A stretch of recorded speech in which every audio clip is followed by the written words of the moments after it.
என்னடா ஜிப்புலாம் இருக்கு. ஒட்டிக்கோ உண்மையை சொல்ல போனால் எல்லாத்தையுமே எழுந்துட்டு வந்து உட்காந்துருக்கேன். ஆக்சுவலி அதில் வந்து நான் ஒரு கை தான் என்னால் முடியல அப்படின்னு சொல்லிட்டு போயிட்டுருக்கேன். அத்தத்துக்கு மேலே ரொம்ப முடியல. கரெக்டாக ஹேண்டில் பார் பிடிக்க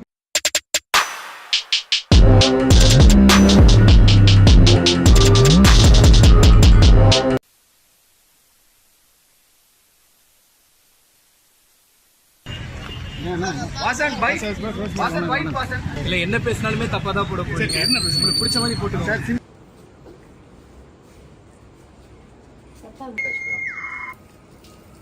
ஏய் சுடுதண்ணி போட்டு விட்டு வந்திருக்கீங்க. ஸ்ட்ரைட்டா வச்சுக்கோ. பைக்குக்கு பெயில் போட்டீங்களா? நீ வெளியே வந்து தான் பண்ணு.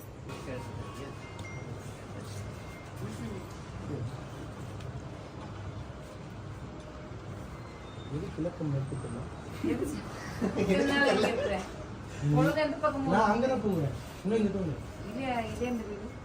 நாங்கள் ஃப்ளாட்டில் இருக்கலாம். அது ஸோ டக்குன்னு வேஸ்டி கட்டணுமே அப்படிங்கிறதுக்காக பாக்கெட்டை வந்து நாங்கள் இங்கே வச்ச மாதிரி. என்னடா ஜிப்புலாம் இருக்கு. ஒட்டிக்கோ. அது பாக்கெட் இந்த இடத்துல வச்சு கட்டிட்டோம். ஸோ இது ஒட்டிக்கோங்கிறதுனால சரியா கட்ட தெரியலங்க.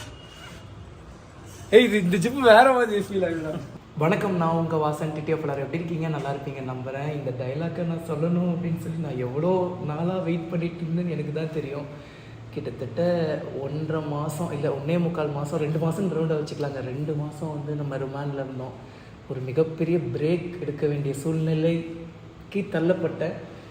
ஸோ என்ன ஆச்சு ஏதாச்சு அப்படின்னா, சென்னையிலேருந்து மகாராஷ்டிராவுக்கு பைக் ரைட் போனோம். ஸோ போகிற வழியில் செம மலை. அதனால நாங்கள் காஞ்சிபுரத்தில் ஸ்டே பண்ணோம். ஸோ ஆல்ரெடி ஒரு நாளைக்கு முன்னாடி ஃபுல்லாக நான் தூங்கலை, சாப்பிடலை, நைட்டு ஃபுல்லாக எடிட் பண்ணிகிட்டு இருந்தேன். ஸோ அப்படியே அடுத்த நாளும் வந்து பண்ணால் பைக் ரைட் ட்ராவல் பண்ணோம். ஸோ அப்போ வந்து பண்ணால் இந்த எதிர்பாராத விபத்து நடந்துருச்சு.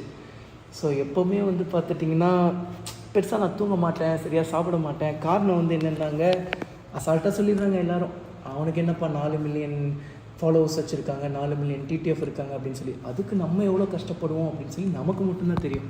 இப்போ டைம் என்னென்னா அதிகாலை 2:51. ஸோ என்றைக்கு இந்த வீடியோ ஷூட் பண்ணிகிட்ருக்கேன்னா 4ஆம் தேதி நவம்பர். ஸோ நம்ம ரிலீஸ் ஆனது 3ஆம் தேதி நவம்பர். இந்த வீடியோ 4ஆம் தேதி நவம்பர் பார்த்துட்ருப்பீங்க. ஸோ இந்த மாதிரி தான். ஸோ வந்து நிறைய ஹார்ட் ஒர்க் பண்ண வேண்டியது வரும், நைட்லாம் உட்காந்து எடிட் பண்ண வேண்டியது வரும், ஷூட் பண்ண வேண்டியது வரும். அந்த மாதிரி தான் அன்றைக்கும் வந்து நான் தூங்காமல் போனேன். ஸோ வந்து வண்டி ஓட்டவே ஒரு கட்டத்துக்கு மேலே என்னால் முடியல. ஒரு கையை எடுத்து இப்படி வச்சுட்டு மச்சான் என்னால் முடியல மச்சான் அப்படின்னு சொல்லி இன்டர்காமில் இன்ஃபார்ம் பண்ணிகிட்ருக்கேன். சீக்கிரம் வாடா எங்கேயாவது போய் நிறுத்தலாம் அப்படின்னு சொல்லி. நாங்கள் வந்துட்டு இருந்த வழி வந்து எங்கேயுமே நிப்பாட்டக்கூடிய இடம் இல்லை, சின்ன பார்த்தா தான் இருந்துச்சு. அதனால் கொஞ்சம் முன்னாடி போய் நிப்பாட்டலாம் அப்படின்னு சொல்லி நினச்சிட்டு இருந்தேன். ஒரு கட்டத்துக்கு மேலே ரொம்ப முடியல. கரெக்டாக ஹேண்டில் பார் பிடிக்க போகிறேன். அந்த டைம் என்ன ஆயிடுச்சுனாங்க, இப்படி லைட்டாக த்ராட்டில் ட்விஸ்ட் பண்ணிட்டேன். பைக் வந்து 1340 சிசி. எக்ஸாக்டாக சொல்லப்போனால் மறந்தே போச்சுங்க உள்ளே இருந்ததுனால. ஸோ பைக் வந்து லைட்டாக ட்விஸ்ட் பண்ணாலே வண்டி தூக்கிடும். வண்டி ஓவராக தூக்கிடுச்சு. ஸோ ஆக்சுவலி அந்த ஆக்சிடெண்ட் தூக்கி அடிச்சிருக்க வேண்டிய ஆக்சிடெண்ட். நமக்கு நல்லா ஸ்டண்ட் தெரியும் அப்படிங்கிறதால ஒரு ஹைட்டுக்கு மேலே போனோடனே நான் பிரேக்கிங் பண்ண ஆரம்பிச்சிட்டேன். வண்டியை ஒரு ஆட்டிட்டேன். வண்டி இந்த ஸ்டேஜில் இருக்கும்போது வண்டி இப்படி அலாச ஆரம்பிச்சிருச்சு. நிறைய பேர் என்ன சொல்லிட்டாங்கன்னா, நான் போய் அந்த வீலிங் பண்ண ட்ரை பண்ணும்போது போய் அந்த சைடில் இருந்த இந்த மாதிரி ஒரு இடத்துல மோதிட்டேன். அதுக்கு பேர் என்னப்பா, திண்ணை, அந்த மாதிரி இடத்துல போய் நான் மோதிட்டேன், அதனால தான் ஆக்சிடென்ட் ஆச்சு அப்படின்னு சொல்லி நிறைய பேர் பேசிட்டு இருந்தாங்க. ஆக்சுவலி அப்படி ஆக்சிடென்ட் நடக்கல. நம்ம வண்டி இப்படி மேலே ஏறி இப்படி ஆடிடுச்சு. ஆடிட்டே கீழே நம்ம பிரேக்கிங் பண்ணி இறக்கும் போது அந்த இடத்துல ஹேண்டில் பார் ரொம்ப ஆடினதுனால ஃப்ரண்ட் டயர் அது வாபிள் ஆகி தூக்கி அடிச்சிடுச்சு. ஆக்சுவலி மிகப்பெரிய ஆக்சிடெண்ட். ஸோ ஆக்சுவலி அந்த ஆக்சிடெண்ட் நடந்து அடுத்த நாள்லே நான் ரிமாண்ட் ஆகிட்டேன். எனக்கு என்ன நடந்துச்சு ஏதாச்சு, ஆக்சுவலி 17ஆம் தேதி இது நடக்குது. 18ஆம் தேதி நாங்கள் போலீஸ் ஸ்டேஷனில் போய் ஆஜராகிறோம். 19ஆம் தேதி ரிமாண்ட் பண்ணுறாங்க. ஸோ என் வாழ்க்கையிலேயே 18ஆம் தேதி எவ்வளோ ரொம்ப முக்கியம் அப்படின்னு சொல்லி நம்ம டிடிஎஃப் எல்லாத்துக்கும் தெரியும். அதனால தான் 1810 அப்படின்னு சொல்லியே நம்ம பைக்கோட நம்பர் வாங்கினோம். பட் 1810ங்கும் போது நம்ம உள்ளே இருந்தோம். அது ரொம்ப பெயின்ஃபுல்லாக இருந்துச்சு. மன ரீதியாக நான் ரொம்ப கஷ்டப்பட்டேங்க. வெளியே அவ்வளோ வேலை இருக்குது, நம்ம பசங்கள்லாம் நம்ம மேலே உசிரியை வச்சுருக்காங்க, நம்ம நல்லா வெயிட் பண்ணி பார்த்துட்டு இருப்பாங்க. அதில் வந்து நான் எப்போவுமே நான் ஃப்ரெண்ட்ஸ் கூடயே இருப்பேன். ஸோ என் ஃப்ரெண்ட்ஸ் எல்லாம் ரொம்ப மிஸ் பண்ணேன். தயவு செஞ்சு யாரும் ஜெயில் சைட் போயிடாதீங்க. நிறைய நம்ம பேச வேண்டியது இருக்குது. ஜெயில் எக்ஸ்பீரியன்ஸ்க்குன்னு தனியாக நான் கண்டிப்பாக வ்ளாக் பண்ணுறேன். ஸோ இந்த ஃபூட்டேஜே, இந்த ஆக்சிடெண்ட் ஃபூட்டேஜே வந்து பார்த்தீங்கன்னா இன்றைக்கி தான் ரிலீஸ் ஆகிருக்கு. ஆக்சுவலி அன்றைக்கி என் GoPro மிஸ் ஆகிடுச்சு. யார்கிட்ட போச்சு என்ன ஏதாச்சுன்னு தெரில. ஸோ வந்து போலீஸ் ஸ்டேஷனில் போய் மறுபடியும் சொல்லி கேட்கணும். ஸோ அந்த கோப்ரோ எங்கெங்கே என்னாச்சு ஏதாச்சுன்னு சொல்லி அதுலேருந்து வந்த ஃபுட்டேஜ்னால தான் இந்த ஃபுட்டேஜ் நமக்கு கிடச்சிது. பரவாயில்ல, கரெக்டாக நம்ம ரிலீஸ் ஆகிற நாள் அன்றைக்கி அந்த ஃபுட்டேஜ் கரெக்டாக ரிலீஸ் ஆகிடுது. ஸோ இல்லைன்னா நம்ம மேலே இன்னும் தப்பு இருக்குன்னே நினச்சிட்டு இருந்திருப்பாங்க. நம்ம பிளான் பண்ணி வீலிங் பண்ணணும்னு நினச்சிருந்தோம்னா ஹேண்டில் பாரில் கை இருக்கும், அப்படியே நம்ம தூக்கிட்டு போயிருந்துருப்போம். ஆக்சுவலி அதில் வந்து நான் ஒரு கை தான் என்னால் முடியல அப்படின்னு சொல்லிட்டு போயிட்டுருக்கேன். அப்படியே கை வச்சு ஒரு மாதிரி ஆகிற ட்விஸ்ட் பண்ணிட்டு அப்படியே தூக்கிடுச்சு. அப்படியே அன்கான்ஷியஸ். அது வந்து இந்த பெரிய ஆக்சிடென்ட்னா ரொம்ப பெரிய ஆக்சிடென்ட். பட் எனக்கு என்ன ஆச்சுன்னு வந்து பண்ணால் ஸ்பைனில் ஒரு ஃப்ராக்சர். இந்த பெல்ட் அதுக்காக தான் போட்டிருக்கேன். ஸோ வெளியே வரும்போது கூட இந்த பெல்ட்டை உள்ளே போட்டிருந்தாங்கனால கொஞ்சம் உடம்பு ஏறின மாதிரி தெரிஞ்சிருக்கும். அதுக்கப்புறம் கை ஆக்சுவலி இந்த கட்டை வந்து நான் உங்களுக்கு கழட்டி காமிச்சா உங்கள் கண்ணு கலங்கிடும். ஏன்னா என் கை எப்படி ஆயிடுச்சுனாங்க, இப்படி ஆயிடுச்சுங்க. ஸோ என்னால் இப்படி பண்ணவே முடியல. இப்படி நம்மளால் பைக் த்ராட்டிலே பண்ண முடியாதுங்க. ஆக்சுவலி இதை வந்து ஆப்ரேஷன் பண்ணணுன்னு சொல்லிட்டாங்க. நான் வந்துட்டு ஆப்ரேஷன் பண்ண எனக்கு இன்ட்ரெஸ்ட் இல்லை, எனக்கு தெரில, ஆப்ரேஷனே வேணாம் அப்படின்னு தான் சொல்லிட்டு இருந்தேன்.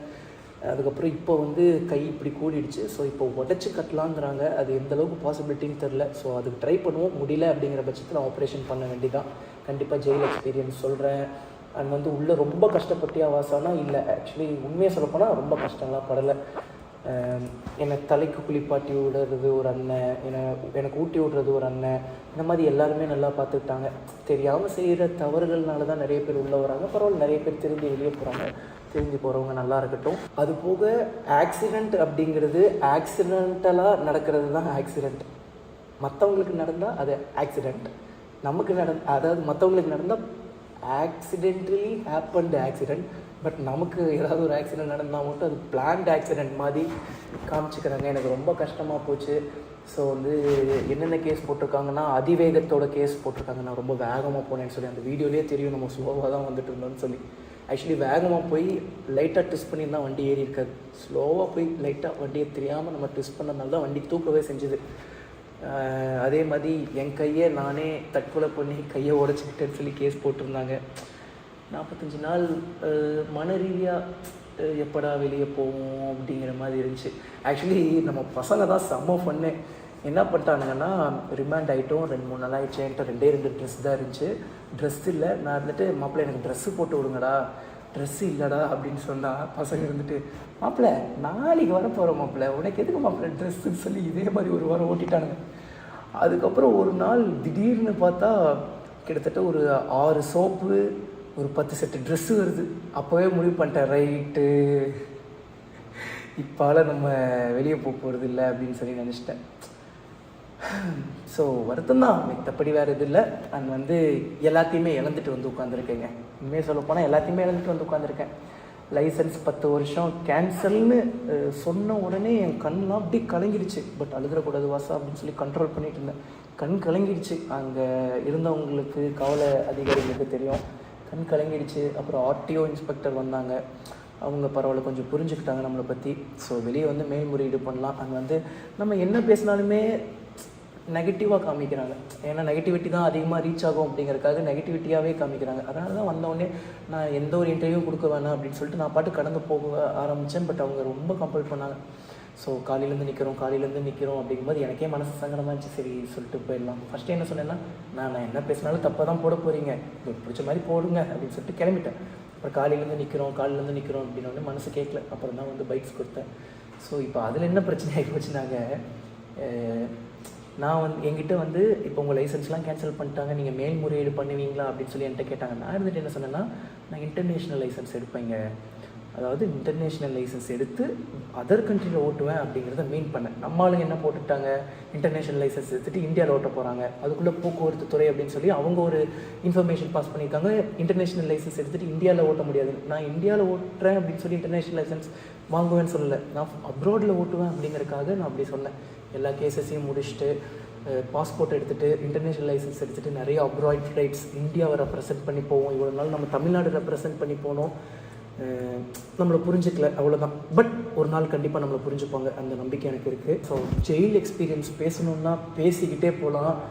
அங்கே ஆக்சுவலி 3 வேளை நல்லா சாப்பிட்டேன், நிம்மதியாக தூங்கினேன். ஸோ எப்படி சொல்கிறதுன்னா இந்த மாதிரி ஒரு லைஃப் இருக்கா அப்படிங்கிற மாதிரி எனக்கு இருந்துச்சு. 3 வேளை நிம்மதியாக சாப்பிட்டேங்க, நல்லா தூங்கினேங்க. ஸோ காலேஜிலேருந்தே என்னோடய லைஃப் ஸ்டோரி ஸ்டார்டிங்லேருந்து நம்ம வீடியோ பார்க்குற டைஹார்ட் டிடிஎஃப்க்கு நம்மளை பற்றி தெரியும். சும்மா நம்மளை பற்றி மேலாப்பில் பார்த்துட்டு போகிறவங்களுக்கு யாருக்கும் தெரியாது, நம்மளை பற்றி நெகட்டிவான ஒரு எண்ணம் தான் இருக்கும். ஸோ காலேஜ் டைம்லேருந்தே காலையிலேயே ஏர்லி மார்னிங் கிளம்பி காலேஜுக்கு போயிட்டு மத்தியானம் வரைக்கும் இருந்துட்டு மத்தியானம் சாப்பாடு சாப்பிடாம அப்படியே பார்ட் டைம் பண்ணிட்டு நைட்டு வீட்டுக்கு போவோம். ஸோ அதை என்னைக்காவது எப்போவுமே ஏதாவது ஒரு வேளை சாப்பாடை மிஸ் பண்ணிடுவேன். தூக்கத்தையும் கண்டிப்பாக எப்போவுமே மிஸ் பண்ணுவேன். அப்படியே சேனல் வந்துச்சு, சேனல்லையும் அதிகமாக கான்சன்ட்ரேட் பண்ணிட்டு காலேஜ் அப்படி இப்படின்னு சொல்லி கான்சன்ட்ரேட் பண்ணும்போது சரியாக சாப்பிட்றதில்ல, சரியாக தூங்குறதில்ல, ஒர்க் டென்ஷன் அதிகமாகிடுச்சு. இதே மாதிரி போயிட்டு இருந்துச்சு. ஆனால் ஜெயில் போனதுக்கப்புறம் கிட்டத்தட்ட 2 மாதம் கணக்கு நிம்மதியாக 3 வேளை சாப்பிட்டேன், நிம்மதியாக தூங்கினேங்க. ஆனால் எல்லாருக்குமே இது பொருந்தாது. ஸோ எனக்கு இது பொருந்துச்சு, எல்லாருக்குமே இது பொருந்தாது. அது வந்து நிறைய எஜுகேஷ்னல் நிறைய பேருக்கு தேவைப்படுது. ஏன்னா நிறைய பேர் தேவையில்லாமல் உள்ளே வந்து உட்காந்துருக்காங்க அவங்க அறியாமையாக செஞ்ச தப்புனால. ஸோ முக்கியமாக நம்ம வயசு பசங்கள்லாம் உள்ளே வரதுக்கு காரணம் என்னென்னா ட்ரக்ஸ். ஸோ எப்போவுமே நான் சொல்கிறது தான், ட்ரக்ஸ்லாம் தயவு செஞ்சு யூஸ் பண்ணாதீங்க. நான் முன்னாடியே நோ ட்ரக்ஸ் அப்படின்னு சொல்லி நிறைய வீடியோஸ் போட்டிருக்கேன், ட்ரக்ஸ்லாம் யூஸ் பண்ணாதீங்கன்னு. நான் என்ன நினச்சிட்டு இருந்தேன், கஞ்சா தான் பெரிய போதை நம்ம தமிழ்நாட்டில் இருக்குன்னா கஞ்சா, கொகைன், ஹெராயின், மெத்து, அப்புறம் என்னென்னமோ சொல்கிறாங்க. இவ்வளோ இதாடா அப்படிங்கிற மாதிரி இருந்துச்சு. அதனால் யாரும் அதை இந்த மெத்து அப்படிங்கிறது ஊக்க மருந்து மாதிரி இருக்குமா, அது யூஸ் பண்ணிட்டா அந்த நம்ம விஜய் சேதுபதி என்ன படத்தில் யூஸ் பண்ணுவாங்கள்ல, அந்த பல்லில் போட்டு கடிக்கிறது அந்த மாதிரி, அது ஏதோ கிறிஸ்டல் மாதிரி இருக்குமா, அது ஊக்க மருந்து மாதிரியாமா, அது போட்டால் ரொம்ப சுறுசுறுப்பாக இருக்குமா. ஆனால் அதோட மைனஸ் என்ன தெரியுங்களா, அதுக்கப்புறம் நம்மளை ஸ்லோ ஆக்கிடும், நம்மளை ரொம்ப வீக் ஆக்கிடும். ஸோ எல்லாத்துலேயுமே சைடு எஃபெக்ட் இருக்குது. அதனால் யாரும் எந்த ட்ரக்ஸும் யூஸ் பண்ணாதீங்க. அது வந்து நிறைய ராபரியே எதனால் நடக்குதுன்னா ட்ரக் கன்சம்ஷன்னால தான் நடக்குது. ஸோ இதை பற்றிலாம் நான் ஒரு பெரிய பேப்பரில் லெஃப்ட் ஹேண்ட்லேயும் எழுதி வச்சுருக்கேங்க. ஸோ வந்து ஆக்சுவலி நான் லெஃப்ட் ஹேண்டராக மாறிட்டேன், கை உடஞ்சிருக்கு, எழுத முடியல. ஸோ இப்போ கூடிடுச்சு, பட் ரொம்ப கூடலை, கொஞ்சம் பெயின் ஆகுது, வெயிட்டான பொருளும் தூங்க முடியல, பட் கை இப்படி இதாகிடுச்சு. ஸோ இப்படி தான் இருக்கும் என் கை, இப்படி ஆகிடுச்சு. ஸோ அதனால் இப்படி உங்களுக்கு பார்த்தீங்கன்னா தெரியும்னு நினைக்கிறேன். ஸோ என் கை எப்படி ஆகிடுக்கு அப்படின்னு சொல்லி, அதனால் திரும்பி இதை உடச்சி கட்டணும். கண்டிப்பாக அதை கையை காட்டுறேன், நீங்கள் மனசே விட்டுருவீங்க. கெட்டதுலேயும் நல்லது நடக்கும்பாங்கள்ல. கிட்டத்தட்ட 2 மாதம் ரொம்ப நல்லா ரெஸ்ட் எடுத்தேன், நல்லா சாப்பிட்டேன். அது போக இன்னொரு விஷயம் என்னென்னா, நம்ம டிடிஎஃப் ப்ரைவேட் லிமிட்டட்லேருந்து நம்ம டிடிஎஃப் பிட் ஷாப்பில் ஒரு அஃபிஷியலான ஒரு பொருளை லான்ச் பண்ணுறதா இருந்துச்சு. பைக் திருடு போகாமல் இருக்கிறதுக்கு ஜிபிஎஸ். உள்ளே போய் நிறைய பைக் திருடுறவங்களையே என்னால் மீட் பண்ண முடிஞ்சது. எப்படி திருடுவீங்க, உங்களோட மைனஸ் என்ன, உங்களோட ப்ளஸ் என்ன, ஜிபிஎஸ் இருந்தால் என்ன பண்ணுவீங்கன்னு சொல்லி அவங்ககிட்டயே நிறைய டெக்னிக்ஸை என்னால் வாங்கிக்க முடிஞ்சது.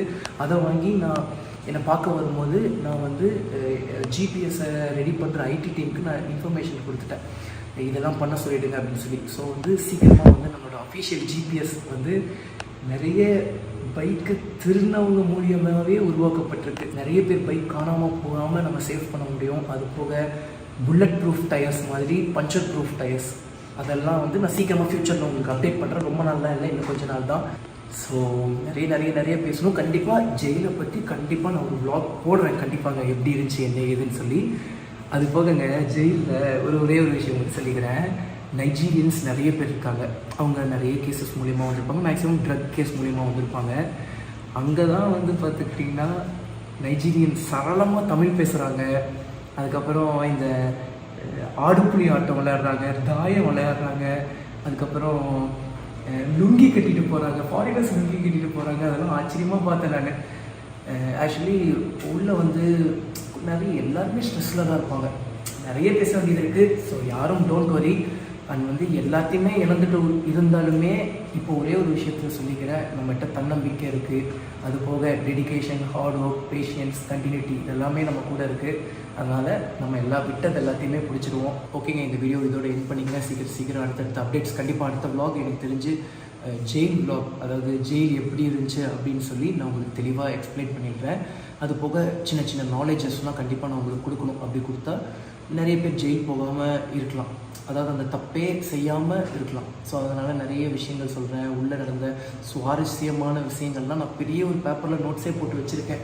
ஸோ வந்து எல்லாமே லெஃப்ட் ஹேண்டில் எழுதியிருக்கேன், லெஃப்ட் ஹேண்டராகவே மாறிட்டேன். எப்படி வாசா சாப்பிட்டேன், எப்படி வாசா குளிச்சேன்னு அதை சொல்லியிருப்போமே. அது போக இன்னொன்று என்னென்னாங்க, நம்ம பெயில் ஆகி வந்துட்டோம்.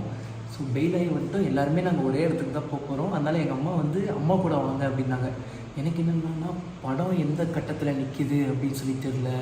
ஸோ படத்தோட வேலைகள்லாம் எப்படி போச்சுன்னு தெரில. அதனால நான் டேரக்டர்னா கூட வரம்மா கொஞ்சம் பேசிட்டு வந்துடுறோமா அப்படிங்கும்போது எங்கள் அம்மா பொசிட்டிவ் ஆக ஆரம்பிச்சிட்டாங்க, என் கூட வா அப்படின்னு சொல்லி. அதை தான் நானும் அம்மாவும் பேசிகிட்டு இருந்தோம். அதுக்குள்ளே நம்ம ஆளுங்க இப்படிப்பட்ட தாய்க்கு இப்படி ஒரு மகனா அப்படி இப்படின்லாம் கிளப்பி விட்டாங்க. ஐயோ, இப்போ எனக்கு என்ன வருத்தம்னாங்க, அவங்க என்ன வேணால் போட்டும் பார்க்குறவங்க நம்மளை தப்பாக நினைப்பாங்கள்ல, அதுதான் வருத்தம். பட் இதுக்கப்புறம் அவங்க எப்படி போட்டாலும் நம்ம பேச போகிறதில்ல, ஆர்கியூ பண்ண போகிறதில்ல. இதுதான் விதி அப்படின்னு சொல்லி நம்ம ஏற்றுட்டு போய்கிட்டே இருக்க வேண்டியதான். உள்ளே இருக்கும்போது முல்லா கதை படித்தேன். ஸோ அவர் விதிக்கு ஒரு செம்ம டெஃபினிஷன் சொல்லியிருப்பாங்க. அண்ட் வந்து கல்கி ஐயாவோட ஒரு நாவல் படித்தேன், ஒரு புக்கு படித்தேன். என்ன புக்குனாங்க, கல்வனின் காதல் அப்படின்னு சொல்லி. ஸோ வந்து கல்வனின் காதலில் போட்டு அந்த கேரக்டரை படாத பாடுபடுத்தி கடைசியில் அவர் இறந்து போயிடுவார். அந்த லவ் சேராமையே போயிடும். அது உள்ளே நான் கண் கலங்கிட்டேங்க. அப்பவும் கண் கலங்கி நைட்லாம் தூக்கமே வரல. இப்படி ஒரு லவ் பிரிஞ்சு போயிடுச்சே அப்படின்னு சொல்லி வருத்தத்தில் இருந்தேன். அதுக்கப்புறம் மாயன் கோட்டை அப்படின்னு சொல்லி ஒரு புக் படித்தேன். அந்த ஆத்தர் பேர் மறந்துடுச்சு. அந்த ஆத்தருக்கு ஒரு ஆட்ஸ் ஆஃப், அந்த புக்கு ரொம்ப பிடிச்சிருந்துச்சு. அது போக ப்ரூஸ் லீயோட புக் படித்தேன். ஸோ வந்து ப்ரூஸ் லீ வந்து சொல்லியிருப்பார். ஸோ அது வந்து நம்ம லைஃப்க்கு ரொம்ப பொருந்தும். என்னென்னாங்க, அவர் வந்து அவரோட ஆஃபீஸ்லேயோ சம்திங் ஒரு உடஞ்சி போன கண்ணாடி வச்சுருப்பார்.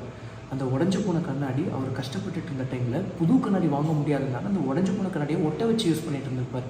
ஆனால் அப்போவும் அவர் என்ன சொல்லுவார்னா, வேர்ல்ட்லேயோ அந்த கண்ட்ரிலேயோ டாப் பேட் ஆக்டராக நான் வருவேன், சம்திங் டாலர்ஸ் என்கிட்ட இருக்கும், million trillion or lakhs something dollars என்கிட்ட கண்டிப்பாக இருக்கும் அப்படின்னு சொல்லுவார். அவர் அதை அச்சீவ் பண்ணார்.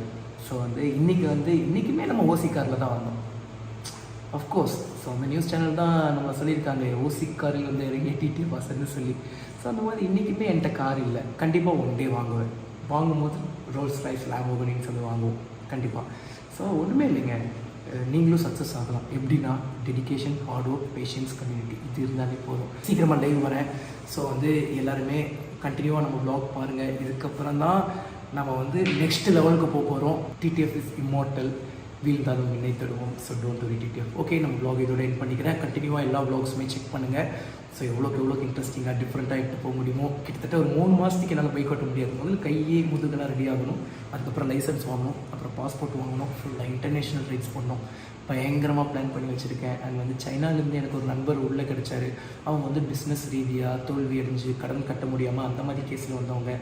சைனா, அதுக்கப்புறம் சிங்கப்பூர், மலேசியா, இந்த மாதிரி நிறைய ரைட்ஸ் பிளான் பண்ணி வச்சுருக்கேன். ஸோ எல்லாமே சீக்கிரமாக நடக்குங்க, டோன்ட் வரி. ஸோ தமிழ்நாட்டிலேருந்தே கிளம்பி ஓட்டிகிட்டு போகணும், ரொம்ப ஆசையாக இருக்குது. அண்ட் வந்து பெயின், முதுகு பெயின், பயங்கர பெயின். ஆனால் மனசுக்குள்ளேயே நிறைய வருத்தங்கள் இருக்குது. பட் அதை நான் பெருசாக காமிச்சிக்க மாட்டேன். எப்போவுமே சிரித்த முகமாக தான் இருப்பேன். எல்லாமே இழந்த வலி எப்படி இருக்குன்னு சொல்லி எல்லாத்துக்குமே கண்டிப்பாக தெரிஞ்சிருக்கும். பட் அந்த வலியை நம்ம காமிச்சிக்க மாட்டோம். பட் உள்ள ஒரு ஓரத்தில் இருக்குது, நான் ரொம்ப வருத்தப்பட்டுக்க மாட்டேன். பட் அப்பப்போ மட்டும் கொஞ்சம் வருத்தப்பட்டுப்பேங்க. So don't worry. So time வந்து இப்போவே 3:12 ஆச்சு. ஸோ காலையில் ஏர்லி மார்னிங் 6 o'clock கிளம்பி காஞ்சிபுரத்தில் போய் கையெழுத்து போடணும் ஸ்டேஷனில். இனிமேல் நானும் ஹெல்த்தை கரெக்டாக பார்த்துப்பேன், நீங்களும் ஹெல்த்தை கரெக்டாக பார்த்துக்கோங்க. ஹெல்த்து அண்ட் வந்து ரைடிங், எஸ் எல்லோரும் மஸ்ட்டுங்க. இந்த கை ஆக்சுவலி அந்த ஆக்சிடெண்ட்டை பார்த்தேங்க, ஸ்லோ மோஷனில் போட்டு இன்றைக்கி தான் ஃபுல்லாகவே உட்காந்து பார்க்குறேன். அன்றைக்கெல்லாம் ஃபுல்லாக அன்கான்ஷியஸில் இருந்தேன், சரியாகவே பார்க்க முடியல. எப்படியோ வந்து தள்ளாடிட்டு வந்து அந்த வீடியோ பண்ணேன். பட் ஒரு வீடியோ கடைசியாக போட்டிருப்பேன்ல, அந்த வீடியோவில் கூட எனக்கு ஸ்பைன் உடையலைங்க, சந்தோஷமாக இருக்குங்க, ரைடிங் எஸ் காப்பாற்றிச்சுங்க. ஆனால் வீடியோவில் பார்த்துக்கப்புறம் தான் தெரிஞ்சு முதல் நம்ம அடி வாங்குற இடமே முதுகு தான். பட்டார்னு ஸ்போர்ட்ஸோடு வந்து இறங்கும்போது ஒரு ஸ்பைனலில் ஒரு மைனர் ஃப்ராக்சர் தான், பரவாயில்ல. ஃபஸ்ட்டு சர்ஜரி பண்ணணும், கையெல்லாம் கை கால்லாம் திடீர்னு வேலை செய்யாமல் போய்டும்லாம் சொன்னாங்க. அப்புறம் வந்துட்டு இல்லை, இந்த இதுக்கு நீங்கள் ஆடாமல் அசையாமல் பெட் ரெஸ்ட் எடுத்தாலே போதும், 3 மாதத்தில் ரெடி ஆகிடும் அப்படின்னாங்க. ஸோ வந்து இன்னும் ஒரு 3 monthஸில் நமக்கு இதெல்லாம் ரெடி ஆகிடும். ஸோ இனிமேல் கொஞ்சம் ப்ராப்பர் ரெஸ்ட் எடுக்கணும். அதுக்கப்புறம் கை வந்து எதனால் அடிபட்டுருக்குனாங்க, இங்கேருந்து இவ்வளோ தூரம் தான் நான் க்ளவுஸ் போட்டிருந்தேன். இங்கேருந்து ஃபுல்லாக ஜாக்கெட்ஸ் நம்மளை ப்ரொடெக்ட் பண்ணிடும். கீழே ஃபுல்லாக பேண்ட் அண்ட் வந்து காலில் வந்து பூட்ஸ் போட்டிருந்தோம். ஸோ கீழேருந்து இவ்வளோ தூரம் எல்லாமே பர்ஃபெக்ட், இதுவும் பர்ஃபெக்ட். ஸோ இங்கே என்ன ஆயிடுச்சுன்னா, நம்ம பைக்கை இப்படி பிடிக்கும்போது இந்த இடத்துல கொஞ்சம் நழுவும். ஸோ அந்த இடத்துல இப்படி பட்டார்னு அடிபட்டிருந்தாலும் தான் கை உடஞ்சிருக்கு. இதுவே நான் ஃபுல் கேங்கில் க்ளவுஸ் போட்டிருந்தா அப்போவும், ஏன்னா கையும் நல்லா இப்படி அடிச்சிருக்கேன், ஆனால் இந்த அடியோடவே கொஞ்சம் கம்மியாக தான் பட்டிருக்கும். ஸோ ஹாஸ்பிட்டல்லே என்ன சொன்னாங்கன்னா சைக்கிளில் போய் கீழே விழுந்தால் எப்படி உடையுமோ அந்த மாதிரி தான் தம்பி உடைஞ்சிருக்கு, இவ்வளோ பெரிய ஆக்சிடெண்ட்டில் நீங்கள் தப்பிச்சதே பெருசுனாங்க. ஸோ எல்லோரும் ரைடிங் கேஸ் பர்ச்சேஸ் பண்ணுங்கள். நம்ம டிடிஎஃப் பிட் ஷாப் வந்து கொஞ்சம் நாளில் ஓப்பன் பண்ணிவிடுவோம். டிடிஎஃப் பிட் ஷாப்லேயே வந்து ரைடிங் கேஸ்லாம் பர்ச்சேஸ் பண்ணுங்கள். சீக்கிரமாக என்ன அப்டேட் அப்படின்னு சொல்கிறேங்க சீக்கிரமாக. ஓகே, இந்த ப்ளாக் இதோட எண்ட் பண்ணிக்கிறேன். எல்லோரும் சந்தோஷமாக இருங்க, யாரும் வருத்தப்படாதீங்க, எல்லாம் நல்லதாகவே நடக்குங்க. நடக்கிறதெல்லாம் நல்லதுக்கு தான். எதுவும் கடந்து போகும், இதுவும் கடந்து போகும். தைரியமாக இருங்க. ஓகே, இந்த வீடியோ இதோட எண்ட் பண்ணிக்கிறேன். நம்ம வீடியோ வேறு சப்ஸ்கிரைப் பண்ணால் பார்த்துட்டு மறக்காம சப்ஸ்கிரைப் பண்ணி லைக் பண்ணிட்டுக்கோங்க. Take care. எவ்வளோ வேலை சிவப்புங்க. இனிமேல் ஹெல்மெட் போட மாட்டேங்கிறீங்க. டிடிஎஃப் மிஸ் பார்த்து சேவ் பண்ணுங்கள். Love you so much.